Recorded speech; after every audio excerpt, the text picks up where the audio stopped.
Amém, muito bom. Se você quiser acompanhar comigo aí já, Isaías 51, do 10 em diante. Você que está aqui, você que está em casa, aí pelas mídias, que você possa ser abençoado.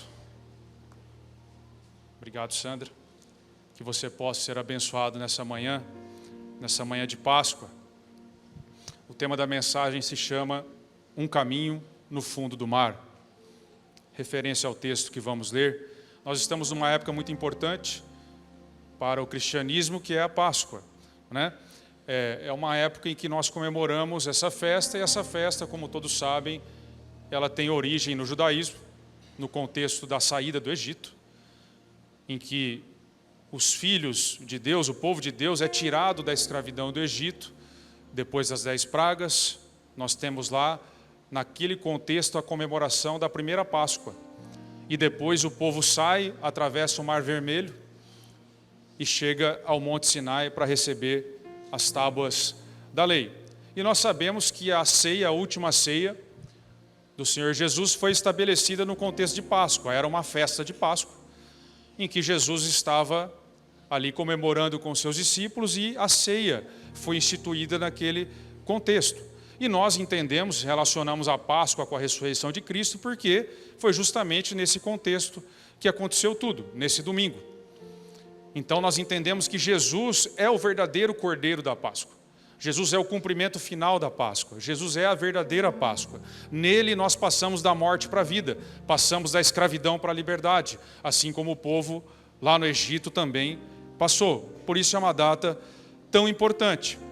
E o texto que nós vamos ler, ele é belíssimo, porque Isaías, o profeta Isaías, muito tempo depois da primeira Páscoa, ele usa esse fato, esse evento, para trazer esperança e consolo ao povo que agora era escravo na Babilônia. Ele está relembrando o que aconteceu no passado e trazendo esperança para aqueles que estavam agora exilados na Babilônia. E eu e você também somos exilados da pátria celestial. Nós estamos longe de lá. Por isso que essa palavra ainda continua trazendo consolo para nós, o povo de Deus, que continuamos essa travessia rumo ao nosso lar. Amém? Então, se você quiser aí abrir comigo, vamos ver como Deus deseja consolar o seu povo nessa manhã. Você que está sofrendo, você que está nesse exílio, como Deus deseja trazer paz e consolo aos nossos corações. Amém? Vamos lá. O texto começa assim, no verso 9, melhor dizendo, eu falei 10, né? 9. Desperta, desperta, braço do Senhor. Deixa eu ver se é esse texto mesmo, se eu não errei. Esse aí. Desperta, desperta, braço do Senhor, e arma-te de força. Desperta como nos dias passados, como nas gerações antigas. Não és tu aquele que cortou Raabe em pedaços e feriu o monstro marinho? Aqui eu queria parar com vocês para a gente entender o texto, porque eu, quando li, não entendi. Raabe não é a prostituta Raabe. Raabe é um verbo aí que diz agir, que significa agir arrogantemente, altivamente. É um nome dado ao Egito. Lá em Salmo 87:4 você comprova isso, tá bem? E mais à frente, monstro marinho, o que quer dizer isso? É uma palavra que significa serpente de grandes mentiras, literalmente. E ela é encontrada, a mesma palavra, em Ezequiel 29:3, que é traduzida por rei do Egito. Então você pode trocar aí, tá bom? Egito e rei do Egito, e a leitura fica mais fácil. Então vamos recomeçar aí. Desperta, desperta, braço do Senhor, e arma-te de força. Desperta como nos dias antigos, como nas gerações antigas. Não és tu aquele que cortou o Egito em pedaços e feriu o rei do Egito? Não és tu aquele que secou o mar, as águas do grande abismo? Não abriste tu um caminho no fundo do mar para que passassem os seus remidos? Os resgatados do Senhor voltarão e entrarão em Sião com cânticos de júbilo. Alegria eterna coroará a sua cabeça. Ficarão tomados de júbilo e alegria, e deles fugirão a tristeza e o gemido. Eu sou aquele que os consola. Quem então é você para que tenha medo do homem, que é mortal, ou do filho do homem que não passa de erva? Porque você se esquece do Senhor que o criou, que estendeu os céus e fundou a terra, e todo dia sem cessar você teme a fúria do opressor, que se prepara para te destruir? Onde é que está a fúria do opressor? O exilado cativo depressa será libertado, lá não morrerá, lá não descerá à sepultura, o seu pão não lhe faltará. Pois eu sou o Senhor, o seu Deus, que agita o mar, de modo que bramem as suas ondas. O meu nome é Senhor dos Exércitos. Eu confio a você aqui é o profeta, né? Isaías. Confio a você as minhas palavras e o protejo com a sombra da minha mão, para que eu estenda os céus, firme a terra e diga a Sião, você é o meu povo. Amém? Que palavra maravilhosa, que joia no meio do livro de Isaías. O texto é uma profecia a Israel. E como qualquer profecia a Israel, nós temos que tomar cuidado na sua interpretação, porque nem tudo que é dito a Israel necessariamente se aplica automaticamente à igreja. Israel tem promessas específicas como povo de Deus. E graças a Deus que é assim, porque tem muita bronca para Israel que não chega para nós. Porque quando a gente lê tudo assim, a gente quer pegar o Salmo 91 a nosso favor. Mas as broncas que Deus dá a Israel, a gente não, isso aí já cumpriu. Então tem coisa que é para Israel. E tem coisa que não é para a igreja. Tem coisa que é para os dois. Porque Israel, o povo de Deus no passado, é uma metáfora da igreja. Claro, nós todos somos povo de Deus. Então nós podemos de alguma forma nos apropriar dessa profecia como uma metáfora, como algo, como uma imagem, uma figura de consolo que chega para nós também. Porque figuradamente somos exilados à nossa pátria também. Então o profeta nos consola dessa forma. E o profeta está relembrando esse povo sobre a sua história. Ele estava exilado no passado. Ele estava escravo no Egito por 430 anos. E agora o profeta está relembrando isso. Agora que o povo, por conta da sua idolatria, por conta do abuso da liberdade que receberam, porque o povo tinha liberdade em Canaã, mas abusou da sua liberdade e acabou entregando seu coração a outros deuses. E agora Deus queria o coração do seu povo de volta. E Ele os envia ao Egito, Ele os cerca. Deus envia o mundo contra o seu povo para que pudesse ter o coração deles de volta, para que pudesse, enfim, ganhar o coração deles de volta. Quem sabe agora, na terra da escravidão, eles se voltassem completamente ao Senhor e esquecessem os seus deuses com quem eles adulteraram. É isso que Deus estava fazendo. Deus estava ali numa angústia que todo pai conhece quando tem que corrigir seu filho. Todos aqueles que têm filhos sabem e temem quando chega esse momento em que, enfim, você precisa ensinar uma lição para o seu filho, uma lição severa, para que você o corrija, porque você o ama. É o que Deus está fazendo com Israel. Ele envia o seu filho ao exílio para corrigir as motivações erradas do seu coração. E Isaías, o profeta de Deus aqui, está sendo enviado como um consolo para o povo, como uma forma de lembrança de que Deus não havia os abandonado. Parecia que Deus tinha abandonado. Parecia que tudo estava perdido. Mas Deus manda o seu profeta para dizer, não, vocês ainda são o meu povo. Eu ainda sou o seu Deus. É por meio dessa lembrança, sobre o abrir do Mar Vermelho, que Deus consola aquele povo exilado. E é por meio dessa lembrança que Deus quer te consolar hoje também. A abertura do Mar Vermelho não pode ser uma história antiga para você. Se a abertura do Mar Vermelho for simplesmente uma história antiga de um povo antigo que não faz o menor sentido na sua vida e não tem o menor significado para o seu sofrimento hoje, então você não será consolado. Eu e você precisamos entender que o profeta está consolando o povo de Deus muito tempo depois da abertura do Mar Vermelho, dizendo, olha, vocês precisam se lembrar que nós temos um Deus que costuma abrir caminhos no fundo do mar. Um Deus acostumado a abrir caminho onde não existe caminho. É assim que Ele está consolando o povo, e é assim que você vai ser consolado hoje. Se você entender e deixar descer da sua cabeça para o seu coração, que verdadeiramente não é uma história, é um fato. Deus abriu um mar literal para o povo e que Ele pode também abrir o seu mar vermelho na sua vida, ainda hoje. Se você se apropriar dessa verdade e crer nela com todas as suas forças, você será consolado hoje. Isso não pode ser uma história de um povo antigo. Essa história é a nossa história, a história do povo de Deus, que estamos atravessando por toda a história de volta para a nossa terra. Amém? Temos um Deus que costuma abrir caminhos diante das nossas impossibilidades. Nós vamos ver então, em 3 momentos, em 3 níveis, que essa profecia se cumpre ao longo da história. O primeiro delas é um nível histórico, é literal, como nós já falamos. Deus abriu um caminho no fundo do mar, no passado, para o seu povo passar.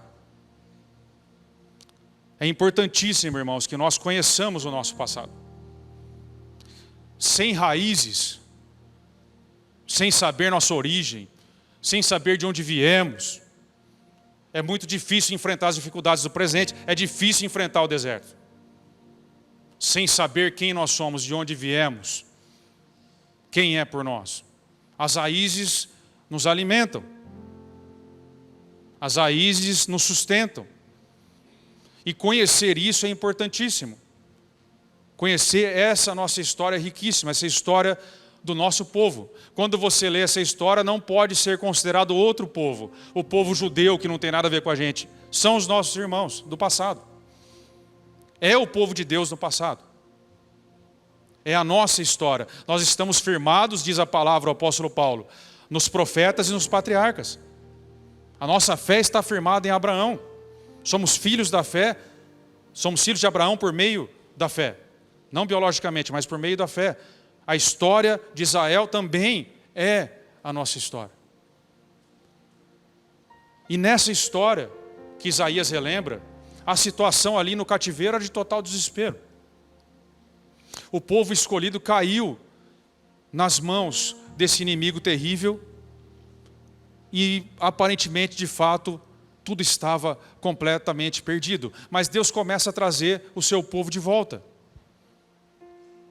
Deus então, como um bom pai, envia os seus filhos ao cativeiro e lança um desafio a eles, a ousarem, a confiar no Deus de Israel, no seu único Deus. Confere comigo aí no texto que lemos. Ele diz assim, olha, mais para o final: quem então é você para ter medo do homem que é mortal? Ou do filho do homem que não passa de erva, ou seja, que nasce e seca no outro dia? Que é passageiro, em contraste com Deus que é eterno?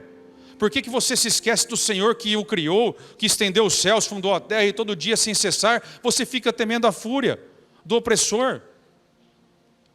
Deus está lançando um desafio para Israel. Por que ao invés de ficar temendo isso, porque ao invés de colocar o seu coração no medo, você não se lembra de quem enviou vocês para o exílio? Por que ao invés de ter medo do inimigo, vocês não se lembram de quem está enviando vocês para lá? Foi o próprio Deus quem entregou vocês nas mãos do inimigo, então por que temê-lo? O inimigo está nas minhas mãos, Deus está dizendo, é isso que Ele está dizendo. Ele está lançando um desafio a Israel, Ele está corrigindo a rota, Ele está corrigindo a motivação errada do coração. O coração deles tinha se desviado, começaram a confiar em outros deuses, em outras coisas, e nós podemos trocar deuses aqui por qualquer coisa. Quando você começa a confiar no dinheiro, quando você começa a confiar nos recursos humanos, na medicina, em tudo que é humano, ao invés de confiar no Senhor. Deus está corrigindo a rota dos seus filhos, lançando um desafio. Olha, por que você fica com medo se sou eu que estou enviando vocês para lá? Deus está desafiando o povo a confiar nele, a olhar para ele e não olhar para as circunstâncias. Deus está desafiando o seu povo a confiar que era por meio daquela loucura do exílio que Deus estava trazendo a solução. Deus está convidando o seu povo a depender completamente dele agora, já que na terra livre eles abusaram da liberdade que receberam, agora na terra da escravidão Deus está ensinando uma lição: confie em mim que isso aí vai passar. Dependa totalmente de mim. E depender de Deus é exatamente isso. É abrir mão totalmente da forma como Deus vai resolver aquilo que você está enfrentando. É abrir mão do controle e não ter a mínima ideia de como Deus vai resolver. Isso é depender de Deus. Enquanto está no nosso controle, nós estamos controlando. Nós oramos a Deus, damos aquela entregada, mas puxamos de volta. Mas depender de Deus verdadeiramente é não ter a menor ideia de como Deus vai resolver essa situação. É depender de Deus para abrir um caminho no fundo do mar. Não existe caminho no fundo do mar, humanamente falando. Só se Deus abrir.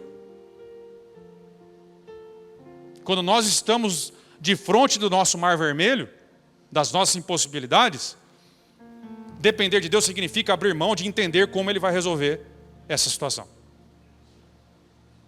Isso é depender de Deus. E Deus está convidando o seu povo, desafiando o seu povo, corrigindo a motivação do seu povo a olhar por essa ótica. Isso é verdade, mas o texto vai mais fundo. Porque nós não podemos ser levianos com o texto. Porque fica uma pergunta honesta. Eu fico imaginando se tivesse algum daqueles que atravessaram o Mar Vermelho aqui, ouvindo o que eu estou falando, como se tudo fosse tão simples. Porque fica uma pergunta. Deus está desafiando, Deus está dizendo, mas ok. O povo estava nas mãos da Babilônia. O povo escolhido de Deus estava nas mãos do inimigo escravo. Era escravo agora. Não tinha direito nenhum. Não tinha mais templo. Não tinha mais arca da aliança. Não tinha mais sacrifício. Não tinha mais presença de Deus. Não tinha mais nada. Você está na sua casa, a sua casa é invadida. Os seus filhos são levados. Você não sabe para onde seus filhos foram levados, porque quem garante que seus filhos ficaram com você? Que eles não separaram. Seus filhos de você. Você não sabe, você não conhece mais ninguém à sua volta. Você está numa terra que você não conhece. Você não tem ideia do que vai acontecer daqui a pouco. Você não tem ideia do que vão fazer com você. Você não tem ideia do que pode acontecer. Nós não sabemos. Você não sabe. Você é retirado completamente do seu mundo. Você é arrancado da sua casa. E Deus está olhando para você e dizendo, por que você fica temendo o inimigo? Nada mais óbvio. Como não temer o inimigo? Eu responderia para Deus isso. Como não temer, Senhor? Se o inimigo invadiu Israel e derrubou tudo. Como não temer? Nós precisamos ser honestos com o texto. Será que nós teríamos essa coragem de pronto? Eu não teria. Eu questionaria bastante. Deus precisaria me corrigir com certeza. Porque é uma situação muito extrema, que nós não temos a menor noção do que é. E a pergunta que fica é essa: como conseguir vencer esse desafio de Deus? Qual é o passo que nós temos que dar para que nós possamos verdadeiramente descansar em Deus? Qual é o segredo por trás dessa ordem? Porque eu creio que quando Deus dá uma ordem, Ele nos dá os recursos para cumprir essa ordem. É como quando Ele diz, olha, vai e não peques mais, para aquela adúltera. Ele não está dizendo, Ele não está ameaçando ela. Você não peca mais não, hein? Porque senão, não é isso que Ele está fazendo. Ele está dizendo, vai e não peques mais, porque agora eu te encontrei e agora você pode não pecar mais. Enquanto Deus fala, Ele traz à existência o que não existe. Então Ele está dizendo, por que vocês estão temendo? Ao mesmo tempo que Ele está questionando, Ele está trazendo a solução junto. Ele está trazendo a coragem junto, a confiança junto. Mas como é possível dar esse passo? Como é possível vencer esse desafio de Deus? Porque é muito simples dizer, olha, confie em Deus. E aí nós caímos numa simulação evangélica hipócrita muitas vezes. Em que você entrega hoje para Deus, arrepia todos os cabelos do braço, mas amanhã você está desesperado de novo. Do mesmo jeito que ontem. Ou seja, a entrega foi apenas emocional. Não entregou verdadeiramente, porque não descansou. Como é que nós podemos dormir dentro de um barco, na tempestade? Verdadeiramente. A gente vai e volta porque a nossa entrega é só emocional. Dependendo do pregador que você ouve, a culpa é dele. Porque ele fica apelando para as suas emoções. Mas às vezes a culpa é nossa. E a palavra diz que nós não devemos nos conformar a esse mundo, que isso é o nosso culto racional, não o nosso culto emocional. A palavra não nos manda prestar um culto emocional, fantasioso. Podemos nos emocionar diante de Deus, e Deus de fato nos emociona. Mas nós não podemos ser guiados pela nossa emoção, porque o nosso coração é enganoso. E como então podemos vencer esse desafio que Deus propõe, de confiarmos verdadeiramente nele? Como passar nesse teste e não temer as circunstâncias extremamente adversas? Como que podemos dormir no meio das tempestades?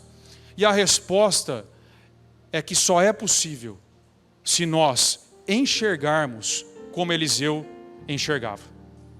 Ou seja, se nós enxergarmos a realidade total, não apenas a realidade natural, mas a realidade sobrenatural e a natural junto. Somente se os nossos olhos forem abertos.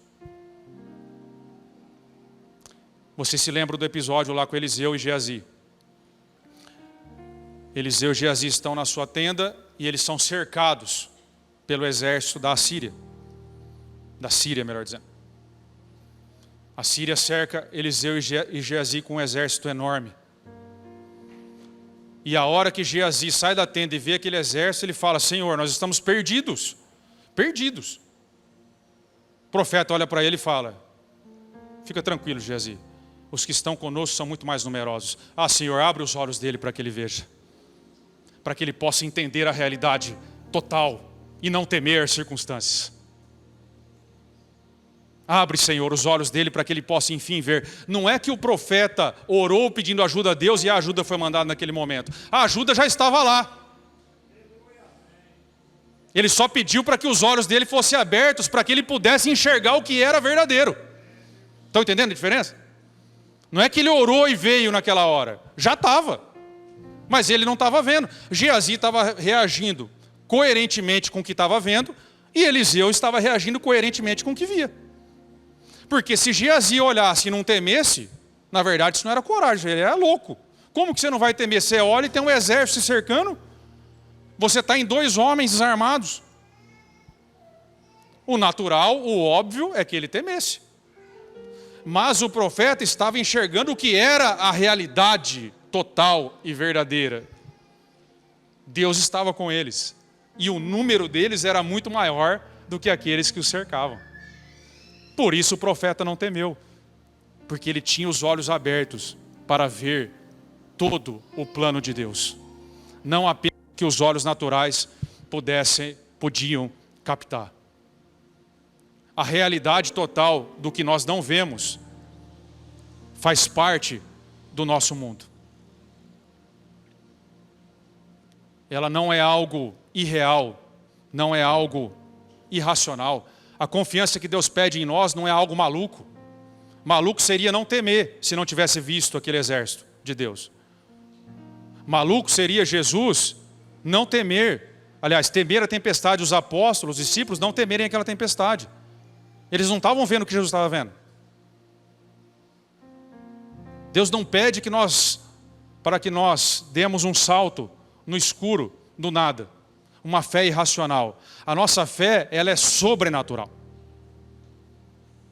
Mas ela não é irracional. A nossa fé é algo que os olhos humanos não podem ver. Mas ela não é algo irracional, irresponsável. Porque a nossa fé tem que descansar em 2 fatos inquestionáveis. Ou seja, no caráter bondoso e inquestionável de Deus. Deus não abandona o seu povo em nenhuma circunstância. É um fato, é uma verdade, faz parte do que Deus é. Nisso está a nossa fé. E no segundo ponto é enxergarmos, pedirmos para Deus nos mostrar o que nós não estamos vendo. Para que nós possamos confiar verdadeiramente e não temer mais. Se você olhar para a sua vida, as dificuldades dela, e não conseguir enxergar o sobrenatural de Deus, o que está além, o que Deus está vendo, você vai temer. Se você não conhecer esse Deus, se você não conhecer o caráter dele, você vai temer, porque você não sabe se ele está com você, se ele não está.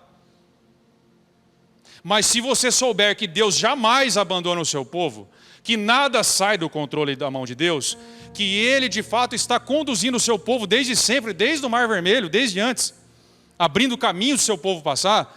E se você conseguir enxergar, pela graça de Deus, o seu plano maior, porque Ele prometeu que nós vamos chegar lá, você não vai temer mais nenhuma circunstância. A coragem não vem do nada, a fé não vem do nada, a confiança não vem do nada, não é irracional, muito pelo contrário, está na pessoa de Deus, está no que Deus está fazendo, está no que o Espírito Santo está fazendo, por toda a eternidade. É nisso que está a nossa confiança. Se você conseguir enxergar isso, e Deus está te convidando a enxergar a sua vida, as suas dificuldades, as suas dores, a sua história, por meio dessas lentes de Deus, de que Deus está te conduzindo, que existe uma realidade muito mais ampla do que o seu sofrimento. Ela vai muito além. A explicação não vai estar no seu sofrimento, não vai estar só na sua vida. Nós temos uma realidade muito mais ampla, uma realidade sobrenatural, que é a realidade verdadeira, porque esse mundo está passando. O que nós vemos, o que nós podemos enxergar e o que nós podemos tocar fisicamente está passando. Existe uma realidade que é a realidade verdadeira que está por trás disso. E Deus te convida hoje, Ele te questiona hoje. Por que você fica temendo? O opressor? O inimigo? As adversidades? Feche seus olhos aí. Começa a lembrar da sua dificuldade. Daquela impossibilidade. E Deus, o profeta Isaías está falando com você também. Quem então é você para que tenha medo do homem, que é mortal? Ou do filho do homem que não passa de uma erva, que nasce hoje e morre amanhã? Por que você se esquece do Senhor que o criou? Que estende os céus e funda a terra, e todo dia sem cessar, você fica temendo a fúria do opressor. Por que não confiar, filho, no Deus que te criou e te conduz? Por que não trocar o medo pela confiança num Deus que não te abandona? Por que não parar de enxergar só com os olhos naturais e começar a enxergar a realidade verdadeira, como Eliseu enxergou? Lembre-se disso. Pode abrir o olho, amado. É para você esse questionamento. Lembre-se disso. Eliseu não pediu ajuda. A ajuda já estava lá. A questão era ter os olhos abertos para isso. Era compreender isso. Era compreender a realidade na sua totalidade. E não apenas com os olhos naturais. Nessa manhã, irmãos, você precisa de fato trazer à tona a sua realidade. Que os nossos irmãos, o povo de Deus já foi escravo no Egito, já foi escravo na Babilônia, já foi escravo na Assíria. Mas Deus, Ele livrou em todos os momentos o seu povo das maiores tragédias. E Ele é capaz e é confiável. Nós não temos nenhum motivo para desconfiar de Deus, que na sua vida Ele também vai abrir um caminho no fundo do mar. De acordo com a sua vontade, de acordo com o seu bom propósito, porque todas as coisas cooperam para o bem daqueles que amam a Deus. Todas as coisas cooperam para a salvação daqueles que amam a Deus. É isso que quer dizer o versículo. Tudo que está acontecendo na sua vida coopera para a sua salvação, se você está em Cristo. Confie nesse Deus e mais tarde um pouco, tudo ficará esclarecido. Um dia tudo fará sentido. Um dia nós compreenderemos. Amém? Ponto 2. Preciso terminar, meu Deus. Mas eu posso dar desculpa do recado hoje, né? Teve bastante. Deus abriu um caminho no fundo do mar para toda a humanidade passar no presente. O primeiro nível se cumpriu na história, em Israel voltando do exílio. Mas,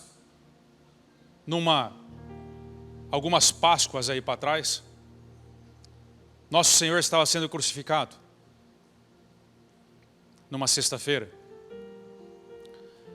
E a palavra diz, o relato diz que o véu do templo, o véu que separava o lugar mais sagrado, a presença de Deus, o Santo dos Santos, aonde somente o sumo sacerdote podia entrar uma vez no ano, O véu que separava, a cortina, né? Que separava o povo da presença de Deus, o acesso a Deus. É isso que importa de tudo isso. Esse véu separava a presença de Deus de nós por conta do pecado. Deus não pode habitar no meio do pecado e isso separava o povo dele. Nós não tínhamos acesso irrestrito a Deus. Mas quando Jesus entrega o seu Espírito, a palavra diz que o véu se rasga de cima a baixo. A palavra no grego dá a indicar que é do alto para baixo. Por quê? É um caminho no fundo do mar que Deus abriu do alto para baixo, do qual o homem não poderia abrir de baixo para cima, que é a sua salvação. Somente Jesus, que é o caminho, a verdade e a vida, somente Jesus, que é o novo e vivo caminho, é que nos abre caminho e acesso de volta a Deus Pai. Eu sou o caminho, a verdade e a vida. Ninguém vem ao Pai senão por mim. Jesus é esse caminho. Ele abre um caminho no meio do mar vermelho dos nossos pecados. Nos permite atravessar, chegar no Monte Sinai e receber as tábuas da lei em nosso coração. Você que vai descer as águas semana que vem, igreja inteira convidada, batismo semana que vem. Você vai atravessar simbolicamente o mar vermelho dos seus pecados e vai receber a lei de Deus no seu coração do outro lado. Um novo homem e uma nova mulher ressurgirão com certeza.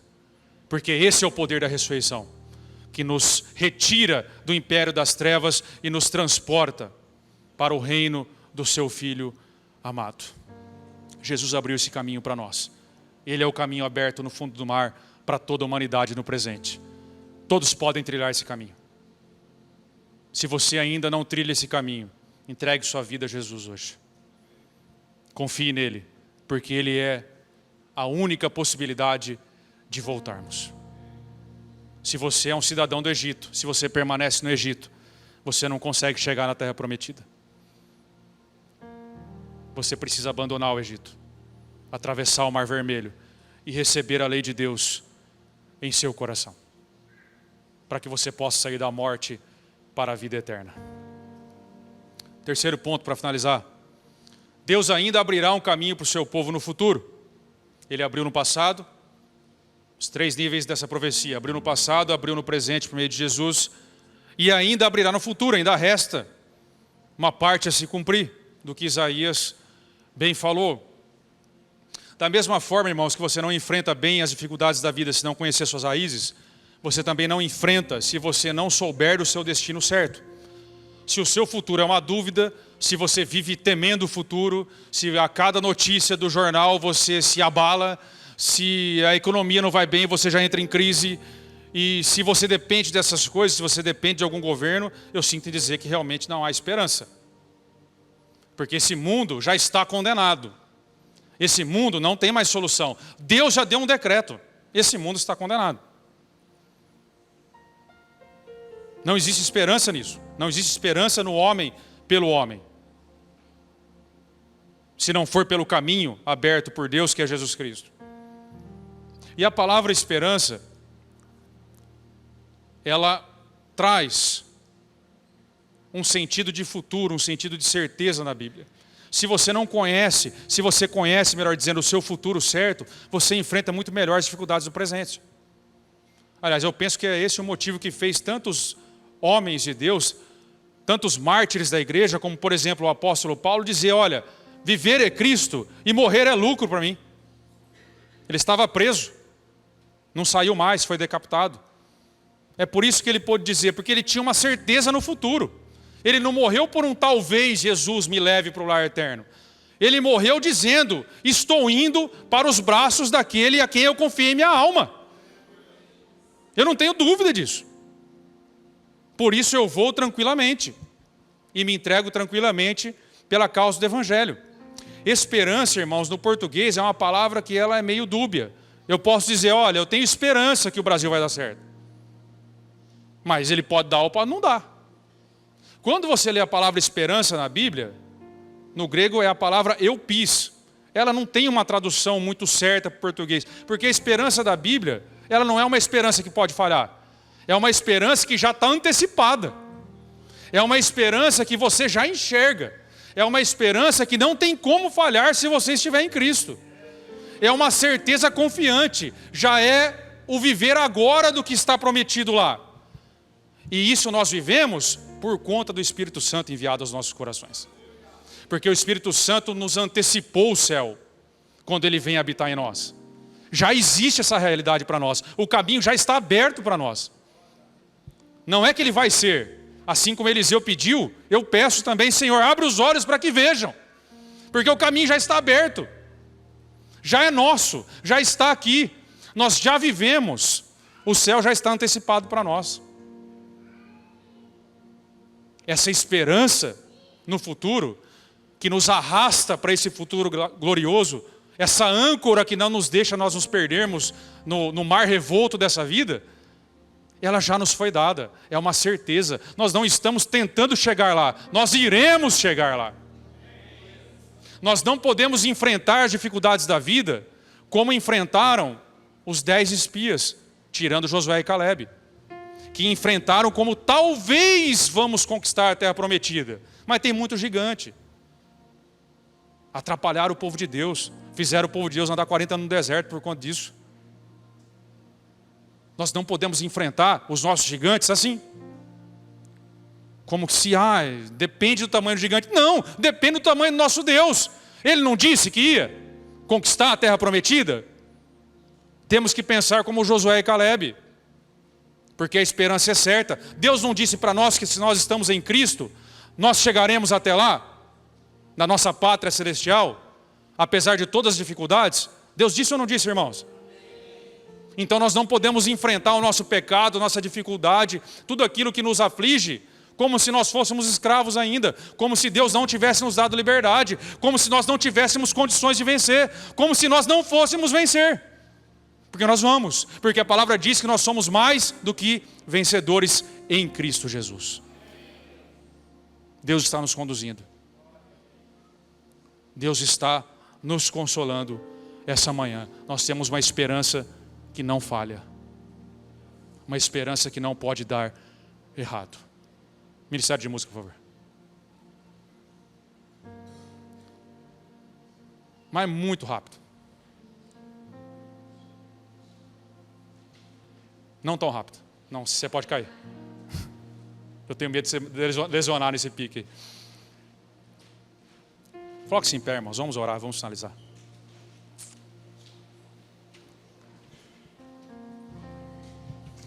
Irmãos, quando nós entendemos tudo isso, o nosso futuro glorioso, presta atenção em mim. O nosso futuro glorioso, você enxerga corretamente o seu presente. Nós somos peregrinos nessa terra. Não está confortável para você nessa travessia? Deixa eu dar uma direção para pessoas maduras. Nunca vai estar confortável. Teu lar não é aqui, filho. Você está sendo conduzido para o lugar verdadeiro. Não tem como você falar cheguei ainda. Não tem como ter conforto total. Não tem como você se achar totalmente. As pessoas dizem, nossa, me sinto perdido nesse mundo. Claro, você não é daqui. Eu não consigo me encontrar. É óbvio, irmão, que você não, só faltava você conseguir. Voltou para o Egito? Se você voltar para o Egito, você consegue. Tem um monte de coisa para você fazer lá.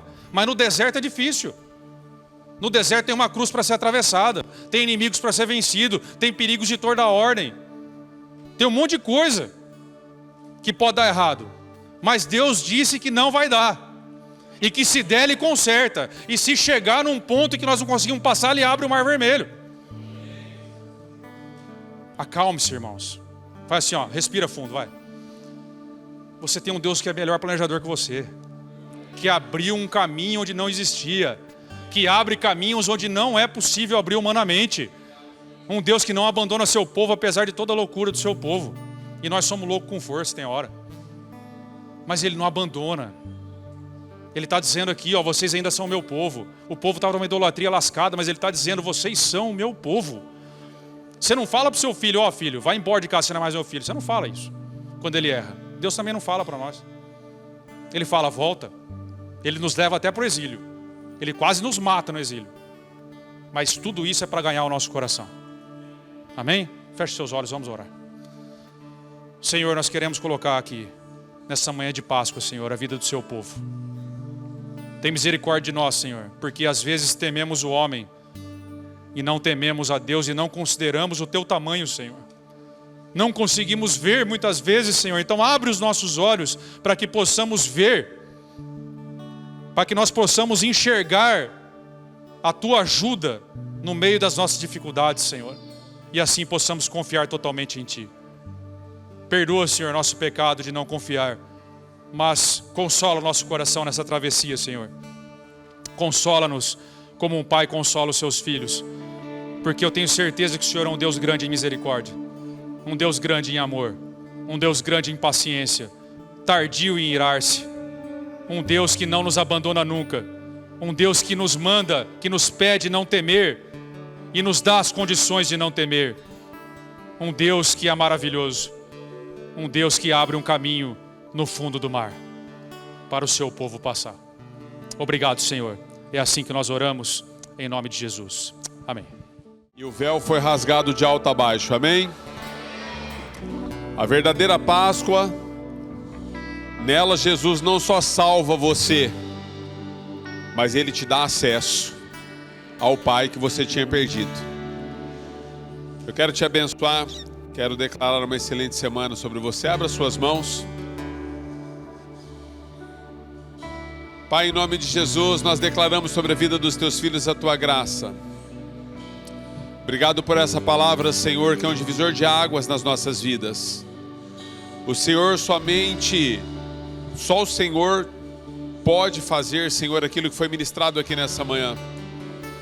Não depende somente de mãos humanas, mas depende de uma ação do teu Espírito Santo, porque ao longo dos anos, ó Deus, a cada Páscoa, a cada momento, nós percebemos que, embora nascemos de novo, nem sempre permitimos que a sua palavra nasça em nós todos os dias. Por isso, Senhor, eu despeço os teus filhos nesta manhã debaixo de uma revelação de ressurreição.